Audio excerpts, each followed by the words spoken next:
Hello guys, welcome to my YouTube channel Deepak Toria vlog में आपका हार्दिक स्वागत है दोस्तों। निकल चुके हैं प्रयागराज जाने के लिए, जो करीबन यहाँ से मोरबी डिस्ट्रिक्ट से 1500 किलोमीटर का रास्ता है।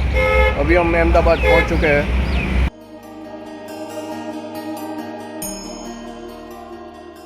ये जो बस है वो है GSRTC की, जो आपको गुजरात से प्रयागराज और रिटर्न गुजरात 8000 रुपीज़ में खाना पीना और रहने की सुविधा के साथ अवेलेबल है।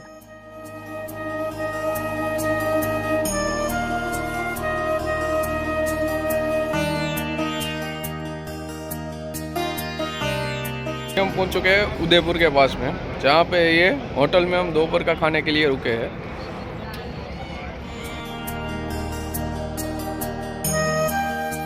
हमने प्रयागराज जाने के लिए जो रास्ता चुना था वो था मोरबी से अहमदाबाद होके, उदयपुर होके, कोटा, झांसी और चित्रकूट होके प्रयागराज पहुंचता था।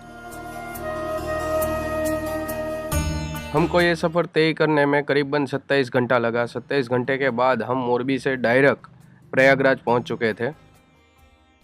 चौराहे के पास में ये होम स्टे लिया हुआ है। ये जो हॉस्टल है पूरा, अभी वहाँ पे लड़कों लोग किराए पे दे रहे हैं। वहाँ पे हमने 5 लोगों के 3500 रुपये दिए और वहाँ पे हमने पूरी नाइट स्टे की थी। सो आपको यहाँ पे स्टे करना हो तो मैं कॉन्टेक्ट नंबर और इसका लोकेशन डिस्क्रिप्शन में दे दूँगा, प्लीज़ चेक कर लीजिए। अभी गाइस हम महाकुंभ जा रहे हैं। ये जो रास्ता है वो ओल्ड यमुना ब्रिज से अरेली घाट का है। रास्ते में फुल ट्रैफिक का जाम लगा हुआ है, इसलिए पैदल जाने के अलावा कोई ऑप्शन नहीं है। यहाँ से करीबन 6 किलोमीटर का रास्ता है। आप देख रहे हो मेरे पीछे का रास्ता, और यहाँ पे भी पूरा जाम लगा हुआ है। ये देखो गाइस, ये है ओल्ड यमुना ब्रिज, जो यमुना नदी के ऊपर आया हुआ है। सामने दिख रही है वो है यमुना नदी।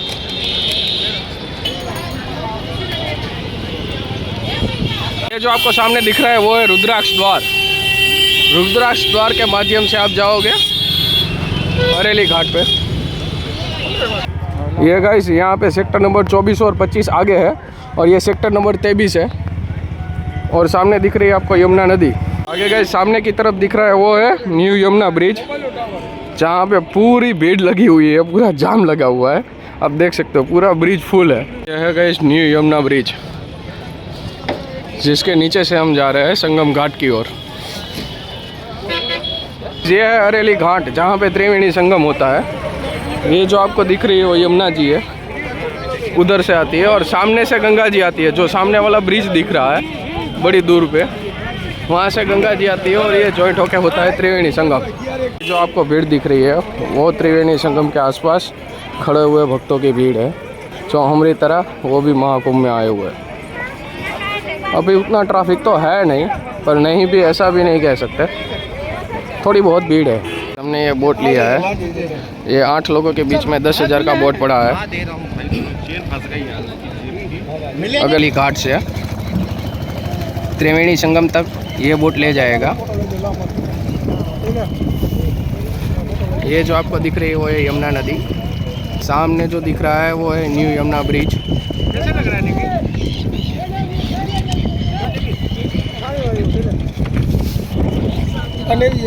इतना महंगा क्यों हो गया? मेले की वजह से चिपका हुआ है। आज ट्रैफिक ज्यादा है इसलिए।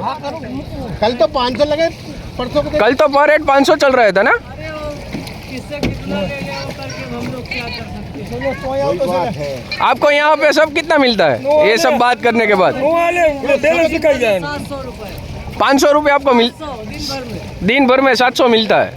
6 फीट से ऊंडा पानी है। 100 फीट 120 फीट ऐसे है पानी।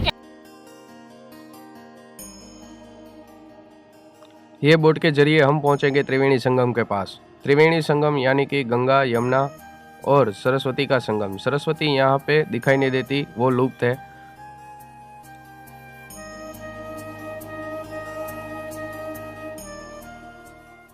देखो गाइस, यहाँ पे संगम हो रहा है। तरफ का पानी है वो ब्लू है, सामने की तरफ पानी है वो हल्का सा ब्राउन जैसा दिख रहा है।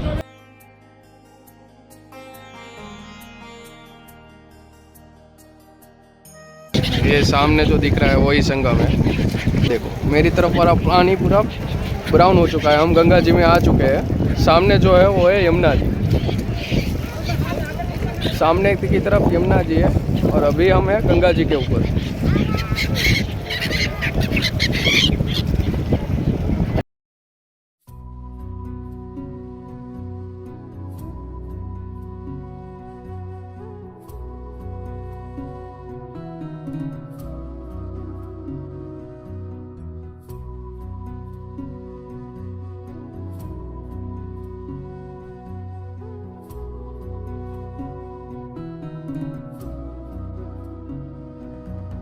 ये भी घाट है गाइस। अभी हमने त्रिवेणी संगम में स्नान कर लिया है। यहाँ पे बोट में आप अपने कपड़े वगैरह चेंज कर सकते हो और वहाँ से यहाँ पे आ सकते हो। महाकुंभ जो 144 साल बाद आया है और यहाँ पे डुबकी लगाने का अवसर हमको मिला है।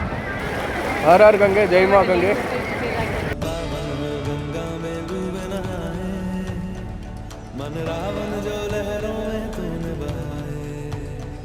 जो चला गया वो लौट के फिर ना आए, तेरा कर्म ही है जो संग तेरे ही जाए। दोस्तों, कुंभ के कई प्रकार होते हैं। 3 और 4 साल के बाद आता है उसको कुंभ कहा जाता है। जो 6 साल के बाद आता है उसे अर्धकुंभ कहा जाता है। और जो 12 साल के बाद आता है उसे पूर्ण कुंभ कहा जाता है। और जो 12 साल वाला 12 बार होता है तब 144 साल के बाद जो आता है उसे महाकुंभ कहा जाता है। जय माँ गंगे। ओम नमः पार्वती पते, हर हर महादेव।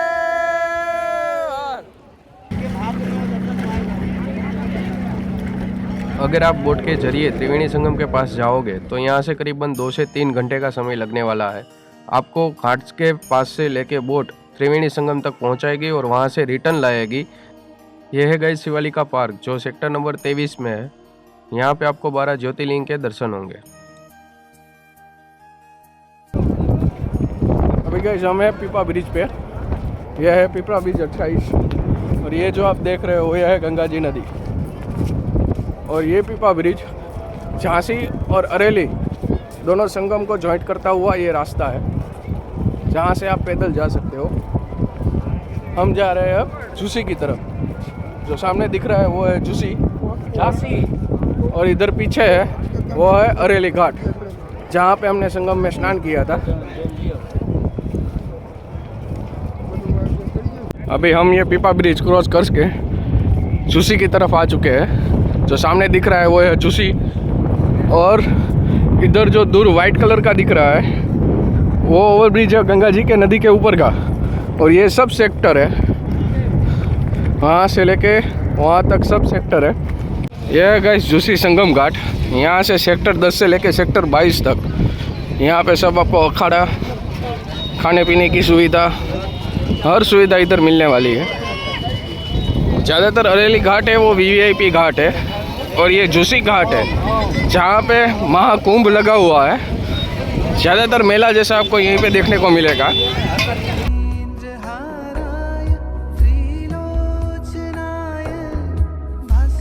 महाकुंभ यानी कि आस्था और विज्ञान का संगम जो आप देख रहे हो।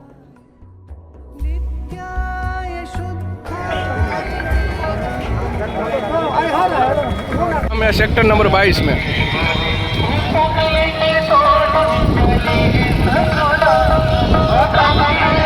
गाइस हम पहुंच चुके हैं बापा सीताराम अन्न क्षेत्र। सेक्टर नंबर 18 में है ये बापा सीताराम। ये गुजरात से बजरंगदास बापा का अन्न क्षेत्र है।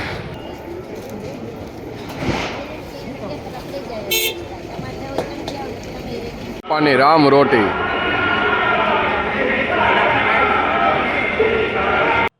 महाकुंभ का मेला क्यों लगता है उसके पीछे भी एक स्टोरी है। जब समुद्र मंथन हुआ था तब अमृत कलश में से 4 बूंदें गिरी थी। वो 4 बूंदें पृथ्वीलोक में अलग अलग जगह पे गिरी थी, जिसमें से एक प्रयागराज है, दूसरा है हरिद्वार, तीसरा है नासिक और चौथा है उज्जैन। ये चारों जगह पे कुंभ के मेले लगते हैं।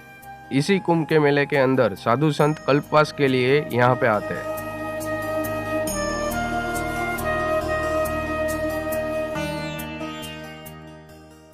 अभी गाइस हम जा रहे हैं पीपा ब्रिज क्रॉस करके बड़े हनुमान मंदिर के पास।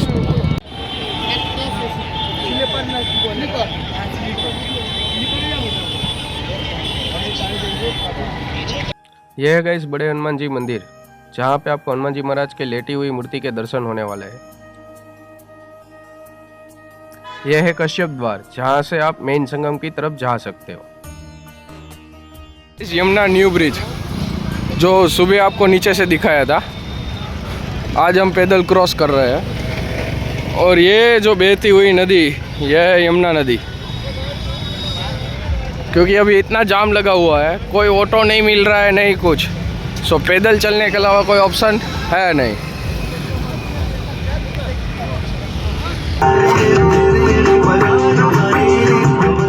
रात को काली घाट के पास ये लेज़र शो होता है, जो अरेल नैनी ब्रिज है उसके नीचे आया हुआ है। अगर आप यहाँ पे आते हो तो ये लेज़र शो देख सकते हो। और सरस्वती जैसी 3 सबसे पवित्र और पूजनीय नदियों का दिव्य संगम होगा। इस लेज़र शो में महाकुंभ का मेला क्यों लगता है, उसकी पूरी हिस्ट्री जो समुद्र मंथन की है वो बताई जाती है लेज़र के जरिए, जो देखने में वाकई में खूबसूरत है। साउंड के और लेज़र के साथ और नाइट में ये खूबसूरत व्यू देखने लायक है। ब्रह्म पुराण में ब्रह्मा जी भी कहते हैं कि प्रयाग में सरस्वती जी अदृश्य रूप में आकर गंगा जी से मिलती हैं। इसलिए इस क्षेत्र को सरस्वती तीर्थ संगम भी कहा गया है। सरस्वती नदी के अदृश्य रूप से मिलने के पीछे भी एक पौराणिक कथा सुनने को मिलती है। ऐसा माना जाता है कि बद्रीनाथ क्षेत्र की गुफाओं में जब वेद व्यास जी भगवान गणेश को महाभारत की कथा सुना रहे थे, तब उस क्षण सरस्वती जी हिम शिखरों से टकराते हुए अपना मार्ग बनाती हुई बड़ी ही तीव्र गति से बह रही थी। सरस्वती नदी के इस अब जो हम कुंभ घूमे थे वो मैप के जरिए आपको दिखाने की कोशिश करता हूँ। ये लेप्सी चौराहे के पास हमारा होटल था, वहाँ से हम गए हैं आगे 23 नंबर सेक्टर से होके 24 नंबर सेक्टर के पास में त्रिवेणी संगम है, वहाँ पे हम पहुँचे। तो करीबन अपनी होटल से 6 किलोमीटर का रास्ता था, जो पैदल ही चलना पड़ता है क्योंकि ऑटो रिक्शा वगैरह सब ट्रैफिक का जाम रहता है। उससे बेटर है आप रुद्राक्ष द्वार से होके वहाँ पे पैदल चल के त्रिवेणी संगम के पास पहुँच जाओ। त्रिवेणी संगम में स्नान करने के बाद हम वापस आए सेक्टर नंबर 24 में। सेक्टर नंबर 24 से हम गए पीपा ब्रिज 28 के माध्यम से सामने की ओर जो झूसी है, वहाँ पे सब अखाड़े हैं। सेक्टर नंबर 22 में गए। सेक्टर नंबर 22 से घूमते घूमते हम पहुँचे सेक्टर नंबर 18 में, जहाँ पे बाबा सीताराम का आश्रम है। बाद में वहाँ से हम जाके 16 नंबर और 17 नंबर सेक्टर में घूमे। 17 नंबर वो किन्नर अखाड़ा का है। बाद में सेक्टर नंबर 16 से वापस आके हम पीपा ब्रिज 14 से वापस आए बड़े हनुमान मंदिर की तरफ, जो सेक्टर नंबर 4 और सेक्टर नंबर 3 है। वहाँ से हम वापस आए, बाद हम पैदल चल के आए न्यू बेरन चौराहा, और वहाँ से हमने पूरा न्यू यमुना ब्रिज क्रॉस किया और हम गए अपने होटल पे। ये पूरा जो आपको मैप के जरिए दिखाया वो सब हमने पैदल क्रॉस किया है, जो करीबन 35 किलोमीटर हम पैदल चले होंगे ये पूरा सेक्टर घूमने के लिए। यह है अक्षय वट, जो करीबन 4 युग पुराना माना जाता है। ये बड़े हनुमान मंदिर के पास में ही है। अगर आप यहाँ पे आ रहे हो तो इसके भी दर्शन कीजिए। ये अक्षय वट की पूजा प्रभु श्री राम ने त्रेता युग में यहाँ पे की थी, ऐसा माना जाता है। यह है दोस्तों अलोप शंकरी शक्तिपीठ। यहाँ पे कोई मूर्ति नहीं है, ज्योत की पूजा होती है। चंद्रशेखर आजाद जी जहाँ पे शहीद हुए थे वो ये जगह है, जो प्रयागराज में आई हुई है। इसके पास में ही इलाहाबाद संग्रहालय में एक म्यूजियम भी है, जहाँ पे चंद्रशेखर आजाद की कोल्ड पिस्तौल रखी हुई है। लास्ट में एक ही गोली बची थी, इसलिए आजाद जी ने अपने आप को ही गोली मार दी थी ताकि वो अंग्रेजों के हाथ पकड़े ना जाए।